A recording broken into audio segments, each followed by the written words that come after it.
Hi, folks. Welcome to another episode of Film Study. This is Ken McCusick here back for part 2 of the offense against the Bucs, and we have a few things to talk about. Jason from Huddle It Up Films is here. Jason, how you doing? I'm still here, Ken, doing really well. Nice discussion on the first pod. Can't wait to get started again. Always these part 2 pods. The first thing I always say, if you haven't listened to it already, go back and download that. There's lots of good stuff in there. A lot of discussion of Patrick Ricard, his place in the offense. A lot on the offensive line in terms of who's really impressed. Jason and I are both Big Ben Cleveland fans as of right now in terms of making sure he makes the roster. We'll talk about that a little bit more in this episode as we go. But I think we just can start off with a general topic of, what have we really seen in terms of what Monken's scheme might really look like come September 11th, right? September 11th? Yeah. 10th, I think. Okay. Yep. What might the offense look like? Have we seen much of that so far? I don't think so. I think we saw, for instance, seems like a lot of twins set, which is basically 2 receivers on each side. I don't think we haven't seen the bunches out. We haven't seen a ton of creativity from him. But I will say, Ken, I was very impressed with the space that was created on that first drive on this last game. It was, this guy's running real wide open against the Bucs ones, and are not our best receivers by far. And so I loved it. It looked like, I have to take a deeper dive to see exactly how he got open. I know Coach Evans Septitali did a video on this if anyone wants to watch. But I think that I don't think he's shown so much, but I think we've seen kind of like spurts, like that first drive. He wanted to score, and it looked like he did what he wanted with the Bucs first team. Yeah, it was impressive because he was under heavy pressure. Johnson was, and he made some throws that made the scheme work. I think in a lot of ways. The obviously a lot of the Bucs had sent extra assets for pressure to get pressure, and they did a very good job of it. But Johnson was wonderful throwing the football despite not having the most obvious things. And that's one of the first things I want to talk about is this quarterback situation. We talked about some of the pros and cons in that first episode. Again, download it if you haven't, about why you might take Johnson over Huntley. And there's a couple why you would take Huntley over Johnson. But Johnson's performance in this game had to help him. It's not just the injury to Huntley that's doing it. I don't think it's just a fit perspective. I don't think it's just about the cap by any stretch. Because it's about $1.5 million savings for taking Johnson.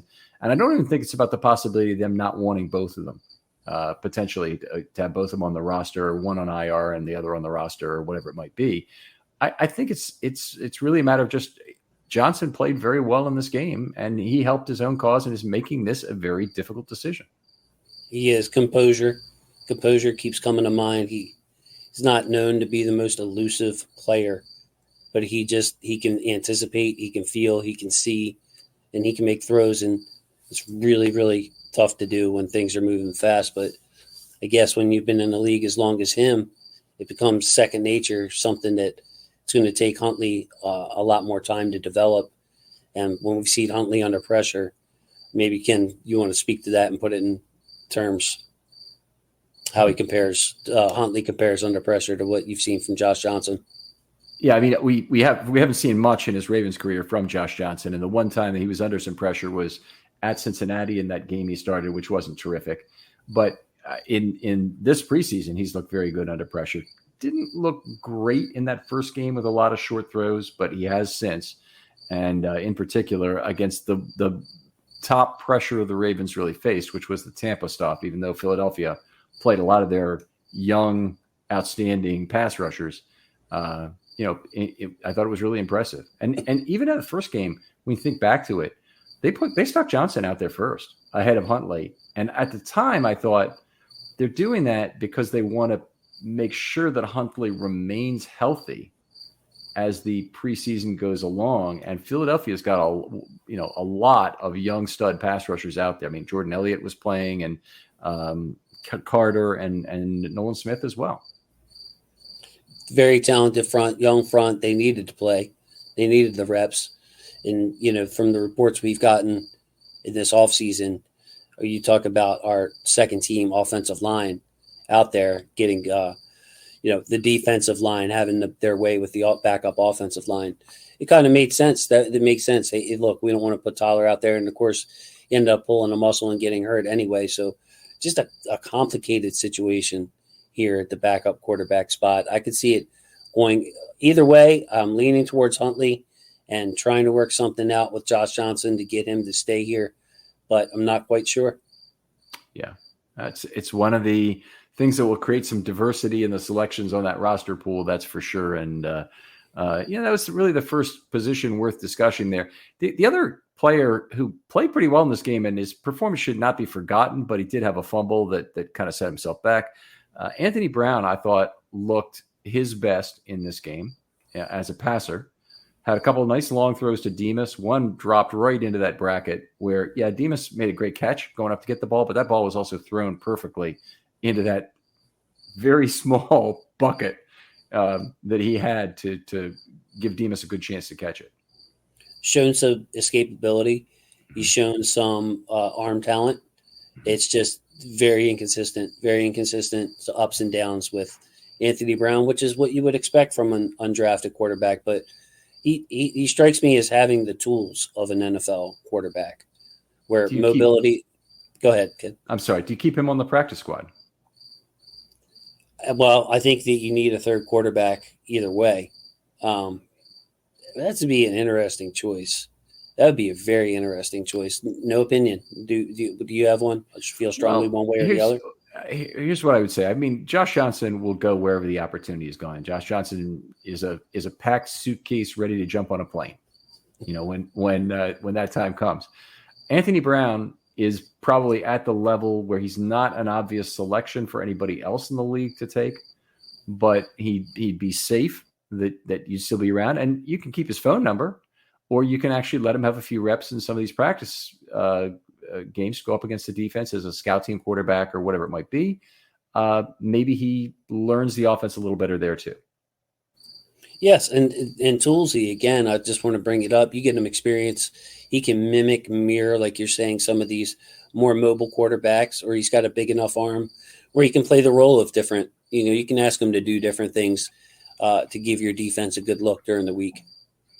Most impressive throw of the night, I thought, was Brown being flushed left, still being able to reset his feet. Incredible courage to basically stand in there. And I kind of know why he didn't get hammered on that play, because he didn't even take a quarterback hit. It was definitely pressure, but it was probably a case where Tampa's thinking, I'm not gonna flatten the quarterback here and risk a roughing the passer penalty that's going to give him a first down, because 3rd and long, I think, on the play, and floated the ball way downfield on the left side to Demas.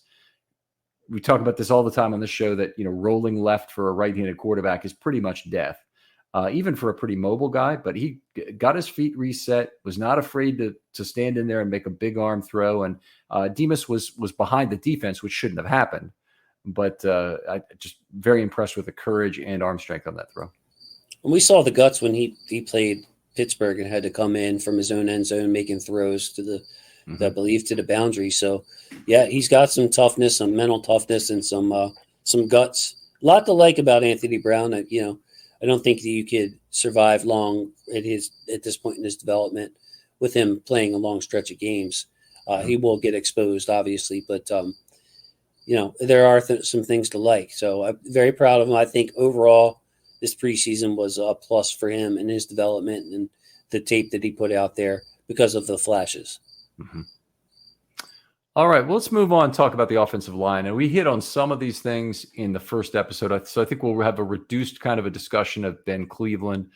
But maybe we talk about any player you like. You're the guest. You bring up the first offensive lineman you'd like to talk about.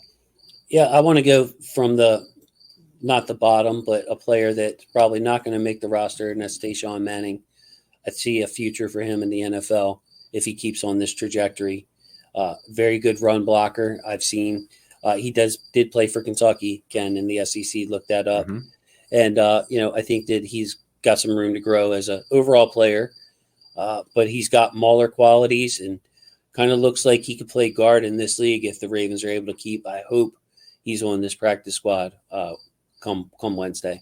Yeah, they're going to try, and I would think that they have a pretty good chance to get him. And if I were looking at what's going on at guard for the Baltimore Ravens right now, and I'm Sean Manning, I think, yeah, maybe I want to stick around because not everything is right in Denmark right now, or whatever the appropriate non-mixed metaphor might be. But I think he could potentially have a chance to make the roster, maybe even play as a practice squad call up here, where he might not get that opportunity nearly as quickly somewhere else. Agreed. You have uncertainty with Zeitler's future next year. Yeah, what he I think wants to be extended. Left guard is a quandary at this point. I mean, Manning could play this year if things roll out a certain way and there's an injury or underperformance by Simpson once we get to the regular season. But I do kind of view Manning as more of a right guard. I'm almost positive that's where he was parked at Kentucky the whole time, and he's got that run blocking. What do you call it, Ken? Open the gate type qualities. Yeah, that generally means he's long armed and would play on the right side. I've seen it. Yes, and I torque. think that he has. Yes, he's got that kind of torque and just natural power. As a right guard. Pass protection, though, you better be pretty darn good at right guard. So that is going to be his obstacle and where he needs to grow. All right, face a lot of those 3 techs man on man in that right guard spot. All right, so let's move on. And I tell you who the guy I want to talk about is Simpson, even though he didn't play. And Simpson's performance was near flawless this preseason, by the way. In fact, in the last game, in I think it was 30 or 31 snaps, whichever it was that were scored, he had 0 negative events and 0 missed blocks. And I'll tell you this, in terms of gameplay, and a typical NFL game is more than twice as long in terms of snaps for an offensive lineman. I can count on one hand the number of such games I've scored in almost 20 years of all of offensive line players with ones across the board in terms of what he delivered on a play-by-play basis. So it was very impressive. And the first game, he made 90% of his blocks and missed 3, but didn't have any negative play. So he's basically had a nearly flawless preseason in just about exactly 1 game of play. I was able to get a little bit of a backstory. I did an interview before the preseason games, like during camp, with someone that you have had on here before. That's how I heard of him and started contacting with him. Sanjeet, who goes by the Football Scout, covered the Raiders. So he was on one of the Know Your Foe shows, and I started following him. But I asked him about Rocky Seam, Simpson, Trayvon Mullen. Mullen was healthy at that point, or we thought he was going to participate. What he had to say about Simpson was very interesting. And he said basically, look, this guy was moved from right guard to left guard. Then he played for 2 completely different schemes. One was pretty much all power. The other one was all zone blocking, stretch zone, with the obviously turning over the John Gruden regime there in Oakland/Vegas. So he basically said, look, they bounced him around. They've taken him in and out of the lineup, stunted his development. And he said, look, I didn't like Simpson that much coming out of the draft, but he showed me the flashes. And it just goes to show you, Ken, the reason I say that is that confidence, development can mean a lot. And Simpson alluded to he pretty much had lost his confidence, and he feels like a new player here. So a fresh start for him, and all power to him. 2020 draft pick, so a huge year for him in terms of his 4th year in the league. So hopefully the Ravens caught lightning in a bottle here with this guy, and he can show out, and he feels like he has a home in between 2 pretty good players in Tyler Linderbaum and Ronnie Stanley. Yeah, and so he's got to help Linderbaum in some ways, but he's also got to help Stanley. He's got to be ready to get on the help blocks for him, because the Stanley that is now out there is not 2019 Stanley. We don't believe. I don't believe anyway. I hope, but I don't believe until I see it. With Simpson, I look at this as a master class in motivation, what the Ravens did with him. And look, maybe some of this was, he didn't get a real opportunity. And I wonder if some of those comments didn't come out last year, and the Ravens didn't really go into this offseason and say, look, we need to create a competition for John Simpson. And then we need to figure out how he's probably our best left guard right now, but we need to figure this out. And they almost manufactured this Saleh thing from the beginning. Saleh was a right tackle, converted to left guard, probably still not with the grown man strength to play guard in this league yet. Lots of potential issues with inconsistently that comes with being a rookie offensive lineman. It's no knock on Saleh, not really, at that point. But they almost handed the job to him on a silver platter right out of, right in OTAs. And it was almost like, your girlfriend trying to make you jealous kind of situation, where I think that Harbaugh, D'Alessandris, probably to a lesser degree D'Alessandris, my bet would be it's Harbaugh mostly who's behind the thought process here, said, we've got to motivate this guy in a different way. He's all about the excuses. Let's put somebody else in there, make him the starting left guard, and then have Simpson win it from him if he's good enough, and tell him, look, you're not there yet. You need to improve. These penalties, 17 penalties and 1,545 snaps coming into this, that's not good enough. You need to cut down on your holding flags. You need to take ownership of that and figure out how to do it. Yeah, maybe they screwed you in Oakland, but you didn't play it to a particularly high level either. So figure that out, and you got a chance to be the starter. This is an open competition, but Saleh's got it right now because he looks fine to start the season. And then all of a sudden, midway through camp, it wasn't a matter of Saleh's job to lose, which it seemed like to that point. Harbaugh just suddenly announced, oh, and by the way, we're switching next week, so each of them kind of gets a chance. I think it was planned the whole time. I think they thought from the very beginning that Simpson was the more likely to win it. They would make this change and that he would run with it.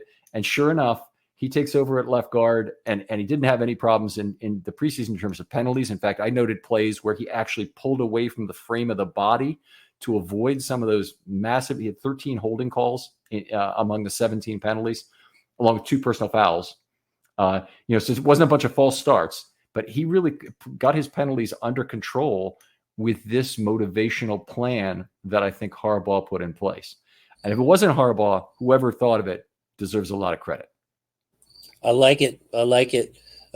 Very possible. Also very possible that, in addition to that you get a look at Saleh and put some pressure on him, see how he responds. The first team. Sure. So win. Look, take a little pressure off of John Simpson. Let him get some confidence coming out of the bullpen, that kind of thing. Tell him what he needs to do to be like you're saying, motivate him, avoid the penalties. So, yeah, well played by the coaching staff, it looks like at this point, because you mentioned the performance by Simpson.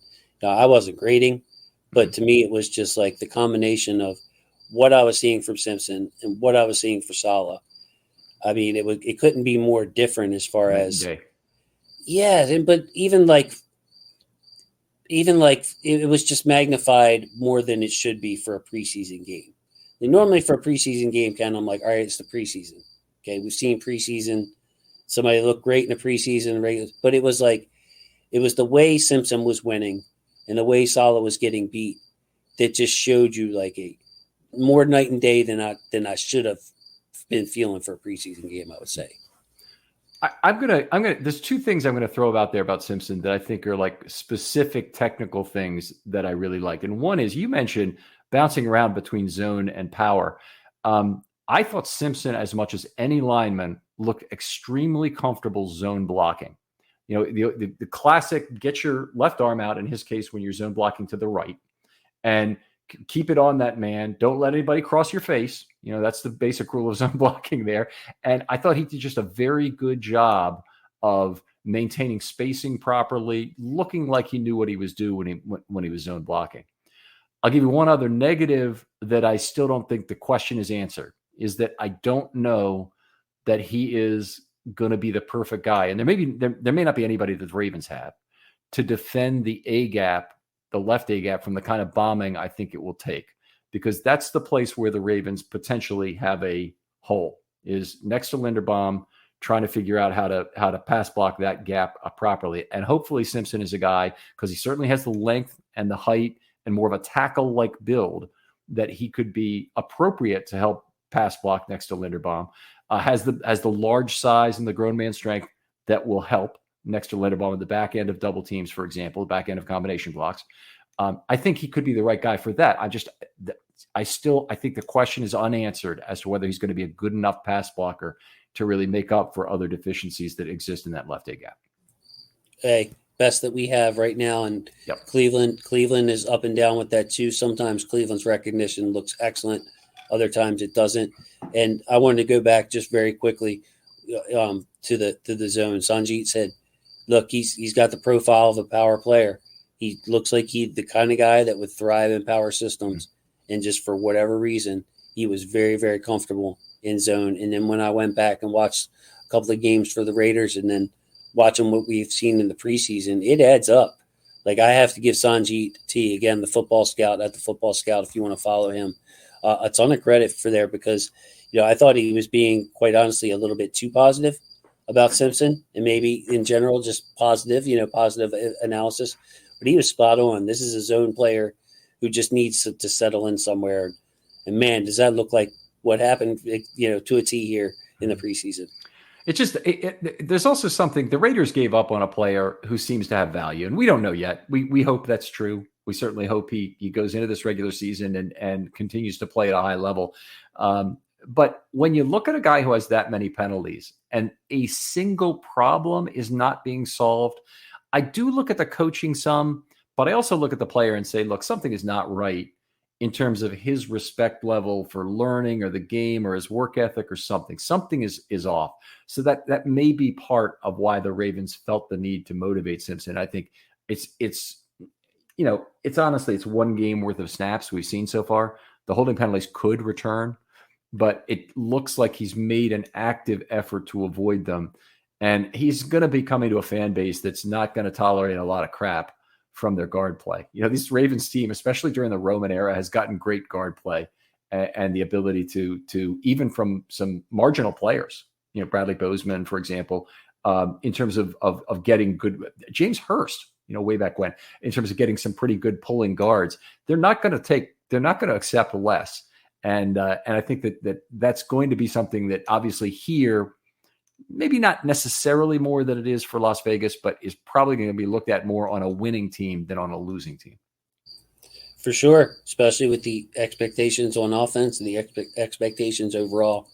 It's amazing what happened with Bozeman, what happened even with Powers, just the way that they stepped in and really raised their game, man. I just give Joe DeLaSantis a lot of credit.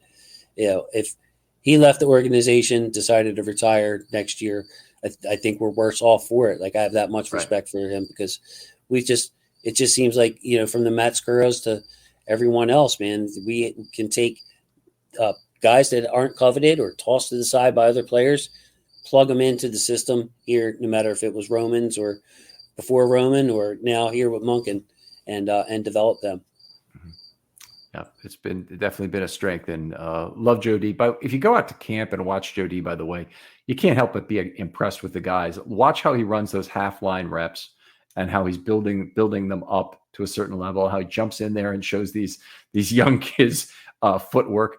Joe DeLaSantis is kind of the epitome of a coach who you would not necessarily think would be relatable to young players. Because, young players, they oftentimes are going to want somebody who speaks the same language they do, probably just got out of the league. I think, Anthony Weaver has no problem relating to young players because he gets in there right there and he's a tough guy with them and whatnot. And a lot of the other coaches, I think that's not a problem either. Keith Williams comes to mind as being a very technical coach who's relatable also as being a fairly young guy still. But, older guys tend to be less relatable, and older guys who are white, frankly, have a less chance to, I think, connect with other with players in general, probably. But they're bringing something from way back when. And DeLaSantis, he's that perfect mix of it's okay that he's completely old school, because I think he's still relatable to the players he coaches. And his track record speaks for itself. You got former players. You've seen them make money under Joe D. Mm-hmm. I'm sure his reputation among the linemen that are already there in that room. Look, man, you better listen to Joe D. Yeah. Whatever he tells you, you trust that man. Yeah, he made Ryan Jensen a very rich man. Right. I mean, but even the guys in the room now, like Ronnie or Zeitler, guys that they'll look up to be like, look, listen to Joe D. Absolutely. Okay, let's move on. Mustafa, we talked a little bit about already, right, in the first show, so I don't think we need to talk about him too much. Any other offensive linemen you want to hit on before we move on to the tight end group? Because we Not really. I just want to say that overall, the health of this group is going to be key. The continuity, Ronnie, Linderbaum, Zeitler, Moses, even if we have some kind of movement at left guard somewhere in the season, but the health of the line and the continuity is very important, Ken. Like you could have, you saw it with the Steelers starting to heat up at the end of last year. You keep a guys together for long enough and let them play, let them learn what it's like to work with each other, and you can see them overperform like a greater, what is it, the sum of the parts? Yeah. They're over, the sum is greater than the parts themselves. So I'm looking for hopefully some good luck on this offensive line. Morgan Moses, it's one tough dude. Seen him take some shots and not miss time. There's some real tough guys on this line. Hopefully Ronnie can stay healthy and return to some kind of form because we're going to need him. We're really going to need him. So just wishing good health on this O-line. He's the key, of course, but they have like 14 guys in that unit, and the number of camp days they've missed is almost nothing. I mean, the vet days for Ronnie have been significant. They basically have let him out of pretty much every padded practice, every preseason game. I don't even know if Ronnie has had one padded practice he's actually participated in, maybe the very first one. But he sat out against both the Commanders, sat out against all three preseason games. There was never question of him getting, a trial by fire workload this preseason. We're going to see it against Houston in week 1. Ken, I think that's part of the reason. Yeah, Will Anderson, by the way. Film Study is brought to you by Factor. With the busy fall season just around the corner, you might be looking for wholesome, convenient meals for those jam-packed days. Factor, America's #1 ready-to-eat meal kit, can help you fuel up fast with chef-prepared, dietitian-approved, ready-to-eat meals delivered straight to your door. You'll save time, eat well, and stay on track with your healthy lifestyle. Factor's fresh, never frozen meals are ready in just 2 minutes, so all you have to do is heat and enjoy. Then get back to crushing your goals. Refresh your healthy habits without missing a beat. And with Factor, you can rest assured you're making a sustainable choice. We offset 100% of our delivery emissions, source 100% renewable electricity for our production sites and offices, and feature sustainably sourced seafood in all of our meals. This August, get Factor and enjoy eating well without the hassle. Simply choose your meals and enjoy fresh, flavor-packed meals delivered to your door and ready in just 2 minutes. No prep, no mess. Head to factormeals.com/Ravens50 and use code Ravens50 to get that 50% off. That's code Ravens50 at factormeals.com/Ravens50 to get 50% off. Top defensive player taken, I believe, in this past draft, splashing in the preseason. Ronnie's going to need to be, I would like to see him get a little more work than what you just described because we're going to need him from play 1 coming up here. And yes, man, I think that Ronnie's health, Mark, and what his role is, and some other things that we're not going to get into tonight. But I think that's kind of why they went the void year route instead of the let's keep restructuring Ronnie, because you just don't know. There's some questions. Is Likely and Kolar going to emerge at tight end? That kind of thing. How is this new offense going to work? So I think they purposely didn't triple down on Ronnie's contract or Mark's contract or somebody else that they could have restructured, and just decided to go with the void years and just eat it that way. Yeah, that's a good point. So they could have gotten that money otherwise, and this makes it actually easier to cut Ronnie after, I forget if it's after, I think it's after 24 that they really have an incentive potentially to do it. Maybe he wants to retire. Maybe he told him, look, man, I don't want to risk it. It's hurt. I'll put him to play out these next however many years. And, they're worried that he may choose to do that. Yeah. Or there could be a decline in play. But I kind of look at it as some people say, well, if you restructure, it spreads out the risk. But to me, I don't know that that's a good thing with certain players. No, it magnifies the risk. It doesn't. Right. It doesn't do that. So you get away cheap this year, and then the piper has to be paid. And, void years are another way, frankly, to do something that's very similar. But I would agree if they have if they're unsure of whether they're going to lose 1 or 2 years off the end of Stanley's contract, then they really want to keep that as free as possible to know what they're doing. So right, let's just take Odell. Take Odell for an instance. Mm-hmm. If something happens with Odell, we definitely don't want him back next year. Yada yada. Okay, the Odell is in a that didn't work out. It affects the cap. But if we took real money out of if we added to Ronnie's contract to sign Odell, not only is Odell a negative in that situation, but then now you put yourself in a worse situation with Ronnie too. So like I went back and forth with this offseason and myself. Like, okay, is the void year kind of minimizing the risk because you're not spreading it out among two people? You're just putting it all on say Odell in that situation. I'm trying to really think through this. If you paid Odell the same amount of money with the same incentives, but all in 2023, I don't think you change the amount of fungible dollars you have. You have to have a variable cut point before it makes an actual financial difference. So, but that still, speaks to your point that not doubling down on Ronnie still gives you that tiny amount of additional flexibility. And I think you're right. I think it's possible Ronnie has either indicated by his actions or words that there's a chance he'll retire. I was afraid that might happen to Zeitler before this year. I was afraid he might retire and not play, but he looks like he's raring to go, wants an extension now. Zeitler reminds me of like we've talked about with Sam Cook right before the draft, and we got into it a little bit, like the kind of guy you're going to have to lock the building to keep out. Like that's the way Zeitler describes me. Doing the pass sets when his wife was about to give birth. That's a guy who's not ready to give it up. Yeah. So incredibly, the guy's never made a Pro Bowl, but with all of the Pro Bowl inflation there's been that Tyler Huntley gets to be a Pro Bowler, you'd figure at some point a player like Kevin Zeitler would get his time to play flag football in Hawaii for once. Let's move on to the tight end spot. I don't want to spend a lot of time on this. We talked a little bit about in the first episode about Ricard versus Vokalek and whether there was really a competition there. We've kind of left aside so far the notion that Isaiah Likely is going to be ready to perform at a high level come the first game. I think that I'm less concerned about this now with the talented receiver. That's going to be my one and only point is that, we're in a position now where we can go 4 wide. And, if you have a progression where Odell's your number 1, Zay's your number 2, Reed, then you go across the field. And, and basically I'm saying either Aguilar or Duvernay is your 4th guy. That's a pretty good situation to be in, Ken. So even with the tight ends, if Likely needs some time or if Mark needs extra break, sure, we're going to want a blocker in there to close out games. Not saying that.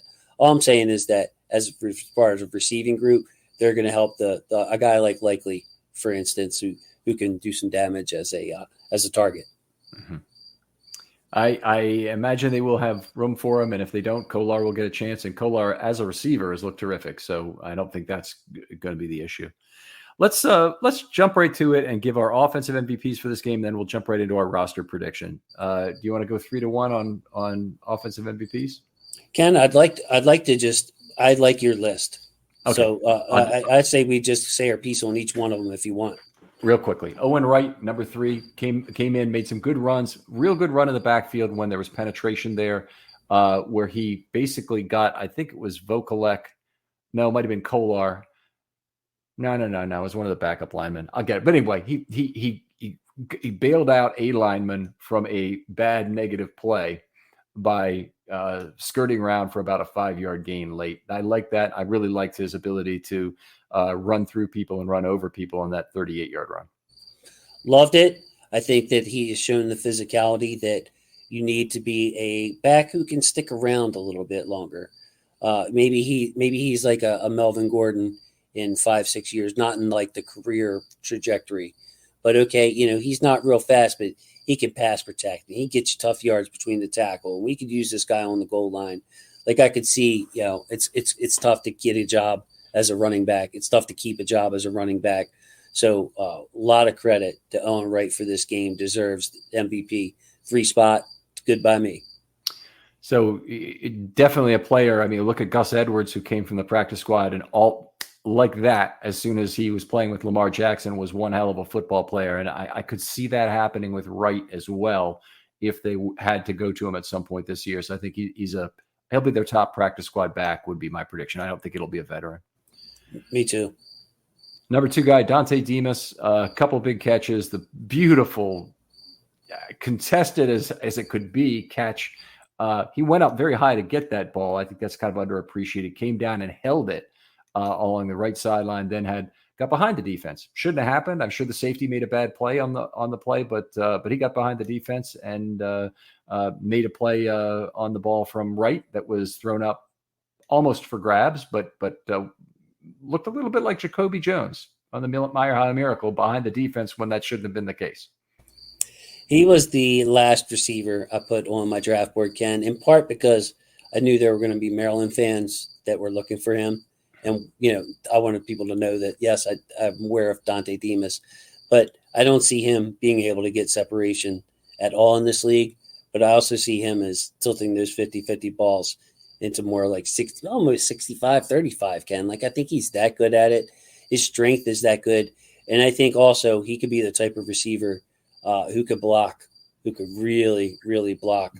I want to say there was a play where he was, maybe it was one of Wright's runs, where he was blocking downfield and manhandling someone. So he's got some NFL qualities, the 50-50 ball, the blocking, the size. Saw him box out people at Maryland on some slants and stuff like that. Mm-hmm. So very proud of him for making those 2 splash plays. Hope we can keep him around. Because there are things that he could do. Yeah, absolutely.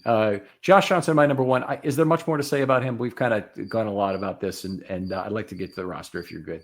I'm good. I just wanted to say Sam Mustipher, I would put him somewhere on the list, maybe just props for the entire preseason. Not only a good game, but he emerged as someone who I didn't have very high expectations for, reputation, the grades, the games that I saw, and he very clearly looks like somebody that we need to keep on this roster to back up Linderbaum. Like, I wouldn't go hunting for some other team's center that we think could be as good as Mustipher or we think is a little better. I would just stick with Mustipher right now. Completely agree with you on that one. Why don't we move on and go to the roster? Now, this is an interesting thing because I think a lot of people who play the roster game want to split their roster up 25, 25, and 3 every year because the Ravens always end up doing that, at least by the opener. But this year, there are a whole bunch of things happening on defense that may allow it to be a 26-24 year. I don't think it'll be more than that, but I think it could be 26-24 this year because there are most of the players that are handshake deals are on defense. This could save the Ravens, Ken. Mm-hmm. And the conundrum that we talked about in the first show between, man, we don't want to lose this guy. We don't want to lose that guy. We don't want to lose that guy. As you mentioned, Brent Urban, Kayvon Seymour, Daryl Worley, all candidates for handshake deals. Angelo Blackson, too. Angelo Blackson, I see he's a candidate, but he's not personally on my radar. I don't know. I think there's going to be another cut or somebody else that could step in. We need some depth there on that D line. The top 4 or 5, including Urban 5. Looked very, very good to me. But I think we could use another pass rushing threat there. Of course, we're going to get some help from the outside linebackers, hopefully, in these pure rush situations as well. But yes, 26 on offense to 24. I could see that being the split when it comes roster time tomorrow. Right. Go with 3 safeties. Go with 3 safeties and, say, look, we got Brandon Stevens. Even if Worley doesn't come back, goes against his word, we got Brandon Stevens. We got Ardarius Washington. We have 3 free safeties, 3 guys with the ability to play free safety on the roster, including Stone, Kyle, Marcus Williams. So, okay, what's the difference between a slot corner and a strong safety? Really, Ken, it's size. They're both lurking around the line of scrimmage most of the time, both playing off coverage a lot of the time. Tight ends are their bigger targets. Your slot receivers, the size varies. So when you look at responsibility to positions that are very close, it's your slot receiver and your strong safety. So I think that the Ravens could just say, look, we want to play this numbers game, keep as many as we want. Let's just go with the 3 safeties, come cut down, so we can keep 26 on offense. I think it will be 3 on cut down day, and I think Worley will be back. He made 18 or whatever it was transactions with Worley last year. They love him. what he did for them in the first preseason game was I've never seen anything like it in terms of high leverage plays at the end of a preseason game to basically single-handedly win that game. And in the second and third game, he got the star treatment. He all of a sudden they're not putting him on the field because they don't want to take risk with him. And that says to me they want to keep the guy. And also very excited, by the way, not just because I got to interview him, which was great. It's very interesting having him on the show, but I'm very interested about Jeremy Lucien and how he develops here. And he's one of the guys that I want to have as the safety on the practice squad because I think he's an excellent chance to help the team in 2024. So you might lose Geno Stone. He might be gone after this year. That would be a darn shame, but it's certainly a possibility. And Worley, you certainly might lose after 2024. Who's that next backup safety that comes in? Well, you'd like it to be a free safety. If so, Lucien looks like he could be that guy. So I want to play the long game with regard to the practice squad as much as possible, and I want Lucien in a spot there. Okay, agreed. No problem here. Great job with interviewing Lucien as well too. It's one of the easiest interviews ever because he drives the whole thing. He wants to tell you about his Cinnabon business and everything. It's just a very interesting entrepreneurial character. Let's jump right in with the quarterbacks here, though. For this, I have Jackson and Johnson as my two. Who do you have? I have Jackson and Huntley. Although I hope that they can convince Johnson to stick around. But like you said, he's got a suitcase pack kind of guy. So my philosophy on keeping Huntley ultimately comes down to I think he's more likely to get claimed right away than Josh Johnson. Some may disagree. I know that it's just a very tough call, but ultimately, come week one, unless Huntley is unable to play because of injury, I expect him to be the backup. Okay. Lots of other possibilities there in terms of IR. Harbaugh seemed to rule those out today, and his language and the way he talked about it, the way it's not yet decided, we'll figure out in the next couple of days. We're not going to talk about it because why would we? All of that language tells me they're doing something that they didn't. We're not expecting them to do, which probably means Josh Johnson over Huntley at number 2, and that's just my own interpretation of the words. But you know what? It's not impossible. They're still looking outside the building, and this nosing into the Trey Lance situation. What did you make of that?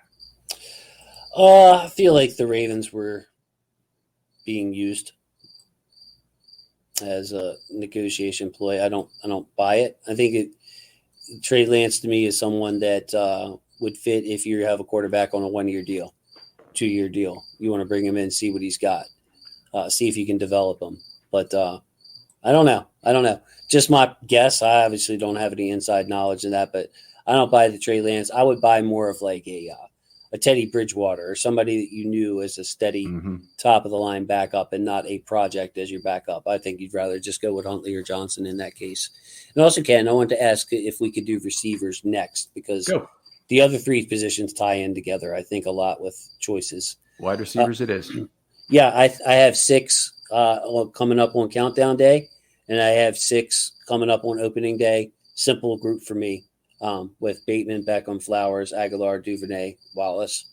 And then hopefully we talked about Dante Demas and maybe Tariq Black would be, from camp reports, would be the 2 guys I'd be interested in keeping on the practice squad. Okay. I first of all, I'm dead solid on your 6 guys. I would rather keep Demas and Black, say, than include Laquan Treadwell on the practice squad. That said, Laquan Treadwell probably answers some questions about special teams. He goes against the philosophy of trying to keep the practice squad young this year in particular with so many free agents coming up. Understood. Now we get to the not so fun part. Running back? Do you want to talk about it, or what do you want to talk about? Yeah, sure. Running back. I noticed you have Ricard still because I know the personnel is aligned. He's running back. I have Ricard basically as a tight end, though. But I think that what do we want to go for? What happens at cut down or what happens week 1? We can guess whichever you like. I can talk about anything. In my case, it's the same week 1 or cut down. Okay, mine is 1 in a possible, as you would say in the game of spades. Okay. I think tomorrow at 4:00 there will be 4 running backs, not counting Ricard, Dobbins, Edwards, Hill, and Keaton Mitchell. I think all make this roster. Hill is one of 2 guys, him and Big Salah, that I could see being IR'd after they make the initial roster. and brought Hill? back later. Oh, right. No, I'm sorry. Did I say Hill? Mitchell, you meant, right? I meant, yes, thank you for the correction. Either Keaton Mitchell or Big Salah makes the 53, but gets IR'd after that. I could see that kind of going down because we might not need that running back depth early. He may not have a spot on the active game day roster, so maybe they say, Mitchell, hey, we'll see you. We're not worried about you getting up to speed or needing some reps. You look pretty darn good when you come back full speed. Yeah, and they only gave him about 7 or 8 carries. It's like 7 carries the whole preseason. He had 6 for 11 in that first game, but he broke one that was brought back by penalty, and then 1 carry for 31 in week 2. But I don't think anybody is even remotely considering that Mitchell will be cut and brought back. He might make the most sense for IR of the players you're talking about, the short-term IR. It is somewhat of a commitment to say you're playing Cincinnati and Cleveland the first 4 weeks, and you're willing to have Mitchell be out. So that to me would be a concern. But I think I've got the same exact guys. I have Ricard in with the running backs just for this purpose. And if they could get solid IR, it would solve a lot of problems for the offensive line. Boy, would that solve a lot of problems. The issue is that a Salah on IR loses the developmental benefit of being on the team. I guess he can be in the classroom, so he gets maybe 20% of the developmental benefit, but he doesn't get to be on field and practicing. And that to me is a little bit of a unfortunate situation. Now, obviously, your 53 spots are too important to be concerned about Salah's development as the primary concern. You'd be letting the tail wag the dog if you activated him solely for that. Totally agree, Ken. Totally agree. You want to go ahead and get us started on the next one? How about tight ends? Andrews likely Kolar. I don't have Vokalek making it. I think he's an extreme priority for the practice squad.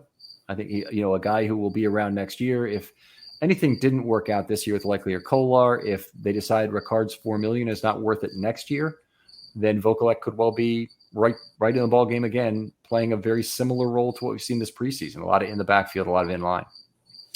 Andrews, likely, Kolar, all going to be on the roster tomorrow. All going to be active week 1. Mm-hmm. This is where I have is Ricard going to be on the initial roster? Or do they just decide to try to negotiate or just cut him so they can keep 10 linemen? That's the question I keep bouncing back in my head. And like I said on the first show, there's no answer that I'm going to be happy with. If we part with Ben Cleveland or we part with Ricard, we're going to be a worse team for it either way. I personally don't think they have to do either, by the way. Okay. I would also like to throw out the possibility of other here.